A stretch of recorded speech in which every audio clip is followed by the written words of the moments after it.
Good morning, Pinkerton Academy. We are broadcasting not live to you from the Salt Marsh Live area today. We are the first to actually act on our podcast desires. And today we will be talking to you about the Andrew Luck situation and also possibly the greatest sports comebacks in history.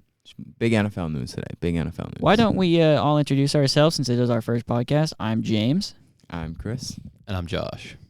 So our backgrounds in sports are we don't play them, but we do enjoy them very thoroughly. I play golf. I play golf and volleyball. So Chris is big into the NFL and the NBA. We all hate baseball. I'm pretty big into the NBA, and Josh is a big fan of the NFL. So Josh, why don't you start us off with our first topic? I like all sports so, except for soccer. Oh, so. Chris, did we ask? No. All right, so to start off, we're going to talk about the Brian Hoyer left the Patriots, went over to the... got cut. Didn't leave. He was cut. All right, he was cut. And then he signed a 3-year, $12 million contract with $9 million guaranteed to the Colts, who their starting quarterback, Andrew Luck, just retired. And they signed Jacoby Brissett to an extension, which he did himself. No agent. No agent. That was very impressive. I did hear about that. All right, so first question, who's going to start? Brissett or Jacoby Hoyer? Brissett will start. Oh, yeah. They're big on Jacoby Brissett down there. Yeah, well, I mean, he's been there longer, Well, I think so. the first thing we should talk about is how we all feel about Andrew Luck. Do we all agree that it was understandable for him to retire? It's the same thing as Gronk, really. I mean, they both were like, we don't really love this anymore. We're kind of getting beat up, and, Yeah, It's I mean, not- It's tough on the obviously, bodies, you know? Gronk still had love for the sport, and he still had love for the team, but he couldn't, when you get to be a certain age, you can't sustain that anymore. You can't sustain the injury cycle. Much like Andrew Luck touched on in his retirement speech, he said, I've just been in a cycle of injuries. I can't do this anymore. Well, yeah, and Gronk's injuries were what? His knee, his elbow. Yeah, and Pretty it was much the minor same, it was the stuff, same but areas. Andrew every Luck time. had a neck injury, didn't Yeah. he? That's pretty serious. Yeah, Andrew Luck was getting like UFC tackled, and people were seriously getting mad at him for retiring. I have no problem with him retiring. It's his life, Yeah. He got the bag and he dipped. Good for him. he could also come back. Exactly. Don't count out Yeah. not coming back. He gets healthy, he could very possibly come back. Same with Gronk. He's still Gronk young. could still come back too. Big thing I think not many people are talking about is in the AFC Championship game, Gronk got hit real bad, and he came up limping, and I knew that was it. He's gone after that. No one's talking about it. But. Yeah, after Brady won that sixth ring with Gronk, although it wasn't Gronk's sixth ring, I think we could all tell Gronk was pretty much done. It's his third? Second or third. It was third. he. I think it was third, been yeah. since It was third, 2011, yeah. so. Although they should have beaten the Eagles. Let's be honest. Right. That was Well, that I mean, was yeah, come on. that was. I Weak. mean, if Come on, let's Patriots. talk about Malcolm Butler. I mean, that's the real problem there, but whatever. That was insane. Yeah. Well, his catch that really rocketed him to stardom. I feel like after that catch, he had like a little spurt of fame, and then he just. But then kinda, he didn't play at all sunk. in the Eagles Super Bowl, and Yeah. I don't think was there ever a reason given why. There was no legit reason. Everyone has speculations about it. They said but that he there was stayed up past Yeah, he curfew. violated and a bunch curfew of or stuff. fought something. with Belichick's coach because for Yeah. whatever reason he's a. But we or needed Belichick's him son, in the Super coach. Bowl. In the Super Yeah, Bowl. there wasn't really a good a reason reason for that was him ever not really playing. given. Yeah, I mean it's sad because that Super Bowl could have so easily been another ring for Brady. Oh yeah. But oh well, what's done is done. We're not here to talk about what could have been. So let's we get back to got off current topic events so here. quickly. Yeah. Let's talk about Ezekiel Elliott, huh? Yeah. Big contract there. Highest paid running back in NFL history. How much was guaranteed, Chris? $50 million. $50 million. And Josh, do you know how much in total he will get? I do not. $90 million. 15 a year. quite a bit. He's going to be on the Cowboys for the next 8 years. Six And how year old is he? extension. He's drafted like 4 years ago. Why don't we 3 search years that up? ago. He was in the 2015 draft. So he's I like think. what, like Let's look it up. 28? You looking Close it to up? 30? I'll look it up. No, not even close to 30. Really? Left Ohio State as a junior. Oh, really? Yeah. Okay. So So probably mid-20s ish. yeah. So he may not be there for the rest of his career, but he's going to be there for a good majority of it. For the prime. Right. Yeah. Right. Now He Just is flew- 24 years old. Really? Wow, he's young. That's so young. Yeah, that is right. 20, Yeah, wow. yeah. Good for him. Hmm. I could only dream. flew past Todd Gurley. Yeah. $5 million more guaranteed. Todd Gurley's 45. If you couldn't do the math. Todd Gurley's 45? No, not age. No, 45 no, million. I was 45 going to million. say, he looks so young. Todd Gurley was 45. Oh, boy. I know. 45-year-old running back? Yikes. Yeah. The Rams, though, they really underperformed in the Super Bowl. I mean, Yeah, that was... there I was think a they lot just got going on excited there. because they were There there. was There was just a lot that happened in the Super Bowl that I feel like nobody really touched on. Everybody seemed to hate that Super Bowl, and they just left it at that. Well, it was kind of an uneventful game. There was no really big plays. If you're a football fan, you can appreciate the defense. Yeah. Everyone who's like, it sucks, just wanted to, it's a Super Bowl. So. Well, there was good defense. defense. People get bodied. They just wanted to see people score. That's what a lot of football fans are today, and I think that's sad. I'm not really the biggest football fan, but I appreciated the Super Bowl because I'm a Patriots fan, so I like that they won. Two of the best teams. Well, two of them. It was an intense game. I mean, the whole time it was anybody's game, right up until the last minute. I mean, low scoring. It wasn't a blowout. Anybody could have won that whole game. Anybody could have ran away with it, and nobody really did. Yeah. Started taking Sundays off so I could start watching football again. Yeah, it's very important to me. I get off at 4 on Sundays, so W. But that's besides the point. So what do you guys think? Is there anything else you want to say? Well, let's touch back on the Ezekiel Elliott thing. Do you want Dak Prescott to stay with him, stay in Dallas with Ezekiel Elliott, or do you think Ezekiel would fit better with a different quarterback? I think the two of them, because they started together so young, I think they have everyone says Dak could be the next elite quarterback. I don't see it. I don't see Dak Prescott being the next elite quarterback, but I see him and Zeke being the next duo. The next elite duo. If they extend Amari Cooper and Dak, they could be all right. I mean, someone on First Take just the other last week was like, if they re-sign Zeke, which they did, it was before they did that. I picked them to win, to represent the NFC in the Super Bowl. So, I mean, they could be pretty good. Well, I think they're a good enough team. They just haven't been able to make it that far yet. Yeah, they haven't get gone over the all hump way yet because they have a lot of problems. So what I'm really curious to see is Daniel Jones playing for the Giants. I'm really curious as to why they picked him so high in the draft. I mean, and then he must have saw something at a did really workout. good. I don't know what. I mean, yeah, he did show really good in the preseason. Yeah, in the preseason. But it's preseason. Yeah, exactly. I mean, it's all preseason second means string. Literally nothing. I mean, there's so many guys who have shown extreme promise in the preseason and then just sputtered out in the regular season, which is sad, but and that's what happens, Very highly, expected to go pretty high quarterback. In Dwayne Haskins didn't do very good in the preseason. Everyone still thinks he's going to be one of the best quarterbacks out of this draft. So. Yeah, well, you can never tell by preseason. Yeah, I mean, Steph Curry didn't perform well in the preseason. And now what? He's got 3 rings. I mean, yeah, hopped right in the NBA there. Well, I that's just something I can touch on. That's your myself. expertise. Yeah, that's my expertise. Yeah. Well, I mean, it transfers from sport to sport. You know what I mean? Not every player is going to get drafted number 1, but they may be way better. Number 1 talent. Yeah, they might get with their team and have more chemistry with their team, so they're going to do better than somebody who doesn't have as good chemistry with their team. You know what I mean? But they could be a better player individually, but I definitely hope to see that in Daniel Jones because I feel like the Giants need to break. They've really had some bad luck in the past few years. I mean, I'm not even a huge NFL fan, and I've seen that. When Odell was their best quarterback last year, that was wide receiver. When he played quarterback and he had their longest throw. I know. That was pathetic for the Giants. When your wide receiver is playing Eli quarterback, Manning is your quarterback. I mean. If it's not Peyton, I don't want him. Let's be honest. But yeah, so the Giants just need some help, and honestly, I'm praying for him, praying that Daniel Jones is the guy they want them and they need him to be. Yeah.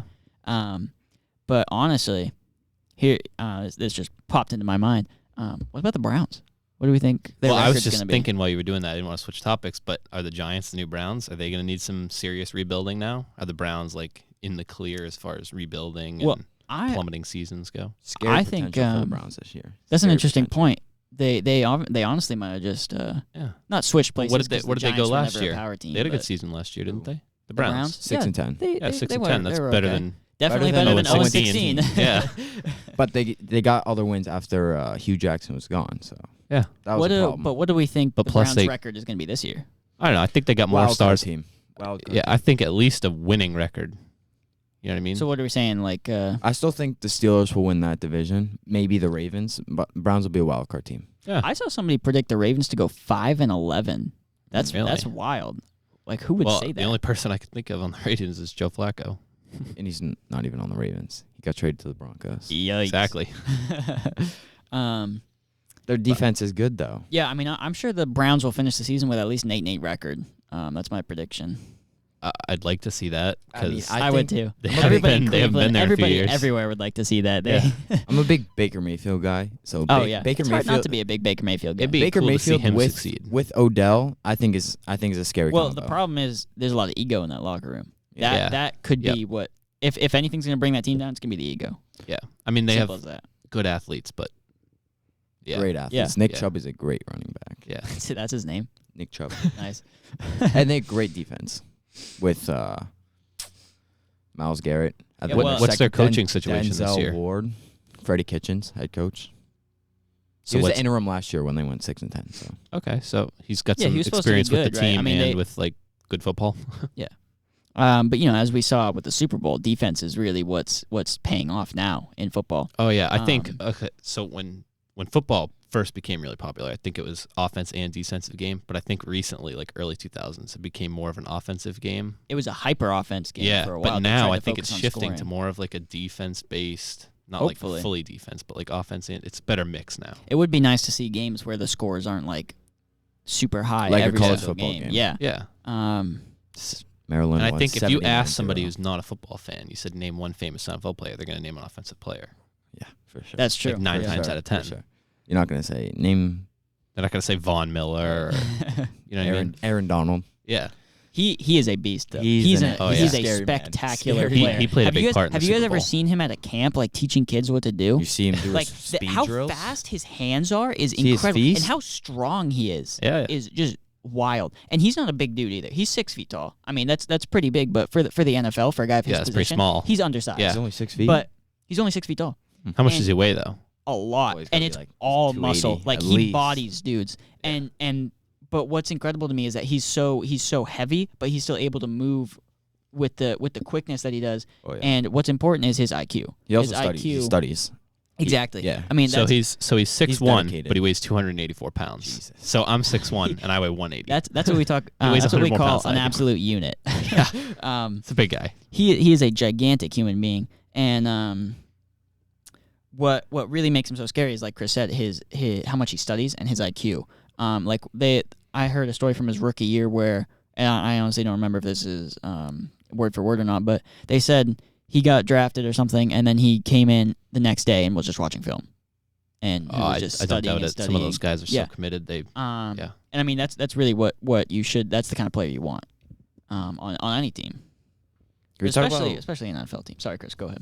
Can we talk about how the Patriots created a wide receiving core for Tom Brady, basically out of thin air? yeah, that was Like that was pretty. the big story in this offseason was Tom Brady has no offense and they're gonna suck. And I mean That's no- the story every season. There's no Yeah. tight end. Granted, they have some. They can get Ben Watson when he comes back week 4, but he's like 40. So, but let's talk about. Well, they and had- the demographic of Patriots wide receivers is changing. Before it was Julian Edelman, Danny Amendola, Chris Hogan, but now we have Josh Gordon and Demaryius Thomas, and you know what I mean. I think and N'Keal Harry, who's a Yeah. freak animal, Yeah. freak athlete. And he's young too.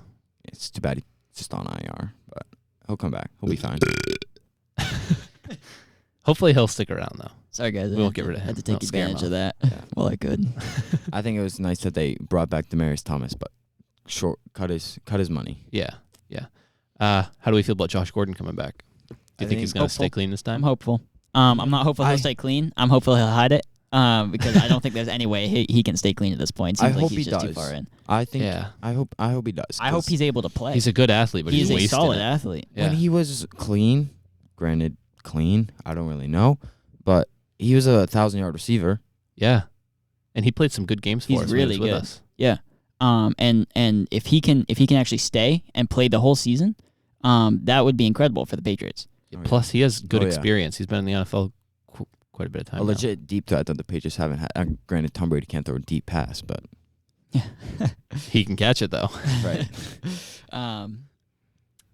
I had a topic. But I did too. I forgot it.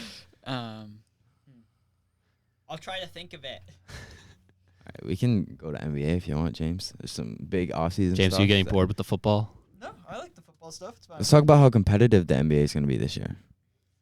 It's going to be a nice change of pace. Let's talk about the greatest power forwards in NBA history. All right, James. Tim Duncan. So Is Tim Duncan on this it list? is Tim Duncan. Tim Duncan is number Boy. one.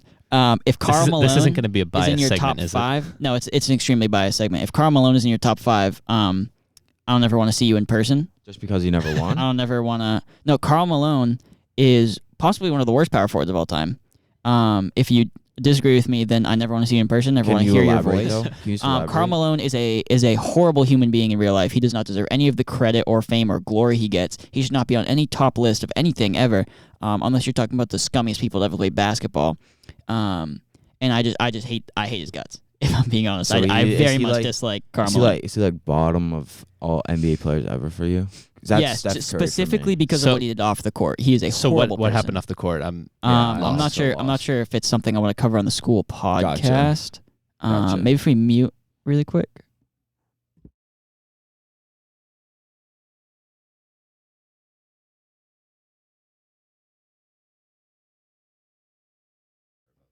We're back. Yeah, We we're are, back. in I have fact, been back. informed, and that's pretty Yeah, serious. it's pretty nasty. Yeah, so that's why I dislike him so much. Not a big fan of that. But yeah, Good definitely reason. top power forwards of all time. Dirk, Dirk number two? Dirk has got to be up there. Dirk changed the game. KG. The You way- can't forget about KG. Well, KG's definitely up Let there. me just talk about Dirk for a second. The way he's able to he changed the dynamic of power forwards and he made it the norm for them to space the floor and shoot Right, threes he's and, like and the really mid-range. first shooting big Yeah, man. he really was. He changes the position. He was the first mobile 7-footer. He set the floor for guys like Kevin Durant. And but yeah, he's up there like you mentioned. Give us your top five. Go top five. From 5 to 1. 5 to 1. Mm-hmm. Charles Barkley's number 5. Okay. Round mound or rebound, you can't disagree with that. Would have been better if you won a ring, but Yeah, but that's a team effort, as okay, we all I'll know. give you that. Team sport, Chris. It's a team sport. I don't honestly know who's my number 4. I think number 3 is probably Kevin Garnett. The dominance he showed for so many years was incredible. Great defensive player too. Extremely good defensive player. Dirk, probably 2. Just the impact he had in the game and the way he was able to score and the impact he had in Dallas for so long, even after his playing days. The way he was able to coach those younger guys in his last season was really something of value. And Tim Duncan, of course. Oh. Tim Duncan, number 1. Do you think Number 1. Luka Doncic is gonna benefit from playing with Dirk? For sure. For sure. It's good to learn from him. Yeah, I mean, just the wisdom. It's like having Vince Carter in a team. He's not gonna give you 20 points a game. Well, that's why it's better to mix the younger players with the older Teach players. them how to Exactly. be a pro. You need veterans on your team to show the younger guys, what to do, what not to do, and pass those skills on. And those it's NBA not just skills. basketball either. They know how to play basketball. They know how to play their sport. It's Teaching how to be a pro. Yeah, it's teaching them how to be work with the team and the successful coaches outside and- off the court. you know? Yeah. Do you think a young team could benefit from Melo having a presence like that, or do you think Melo wouldn't have that presence? I honestly can't say because I could see it going either way. I could see Melo. He is a changed man. I could see him coming in and saying, you know what, I know I can't score 25 a night anymore. So I'm really gonna try to mentor these guys, show them footwork, show them Create the team. show them how to be a good guy. Show them, like you said, how to be a pro. But I could also see Melo coming in and saying, I'm still that guy. I still want to be that guy. Yep. I'm better than all of you. I've had a better career than any of you guys can ever dream of. So I don't respect you, and I want you to respect me for no reason, which obviously is a problem. Yeah, I don't know any specifics, but I've heard stories before of players coming into younger teams, and they're thinking they're going to take over that leadership role. But they're and too they don't. old to do that. Yeah. They just kind of think of themselves and think, you know what, I still got this. But really, they don't. Yeah, which is sad, Yeah, because then that it's sad doesn't when you're leave not the in your future. prime anymore. You know what I mean? Yeah, Melo was lethal. he was. Lethal. Much like Allen Iverson, he couldn't let go of that starting role and the way he scored and was played, and was used so much by the team. He can't let that go. He still wants those glory days, which is sad. But that's why I have so much respect for guys like D Wade and Dirk and People that can become that leader and teach the younger guys. yeah, and to an extent Tim Duncan, because they were able to say, you know what, I can't play at that capacity anymore. I'm going to take a step back. I'm not going to start. I'm not going to jack up 30 shots a night. I'm gonna try to mentor people, and I'll still play when they need me. I still can. Yeah, he's still a good player, but he's more of a but like now almost at this a teacher point, at that I'm point. more of a coach. Like yeah, Yeah, exactly. a teacher. What do you coach, think yeah. D Rose is gonna have to switch to that role? Because I last year he was still, he's dropped 50 in a game. don't know. So. I don't know if D Rose is someone I want as a coach. He's not one of those guys who I look at and go, you know what, that's a coaching kind of guy. D Rose seems like the kind of guy who's more of a family man now. Like I think once he's done with the NBA, he'll Basketball's more like a hobby.